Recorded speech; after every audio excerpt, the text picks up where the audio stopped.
প্রচুর লোকের এই কনসেপ্ট আছে যে ফ্যাট লস করার জন্য রানিং বা ওয়াকিং মোর দ্যান এনাফ, জিমে গিয়ে স্ট্রেংথ ট্রেনিং বা ওয়েট লিফটিং করার দরকার পড়ে না। কনসেপ্টটি কিন্তু সম্পূর্ণ ভুল।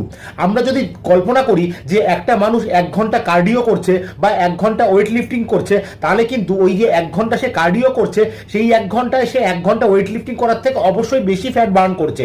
কিন্তু যখন সে কার্ডিও মানে ওয়াকিং বা রানিং করা বন্ধ করে দিচ্ছে, তার ফ্যাট লস হওয়ার প্রসেসটা কিন্তু সেই দিনের জন্য সেইখানেই শেষ হয়ে যাচ্ছে। কিন্তু আপনি যদি 1 ঘন্টা ভালো স্ট্রেংথ ট্রেনিং করান, জিমে গিয়ে ওয়েট লিফটিং করেন, তাহলে তার যে এফেক্টটা সেটা আপনার সারা দিন 24 আওয়ার্স চলে এবং সেটা আপনাকে মেটাবলিজম, যে আপনার শরীরের যে মেটাবলিজম রেট আছে সেটাকে কিন্তু অনেকটা বাড়িয়ে দেয়। তার এফেক্টটা কি হয়, আপনার সারা দিন ধরে ফ্যাট লসের প্রসেসটা কিন্তু কন্টিনিউ হতে থাকে।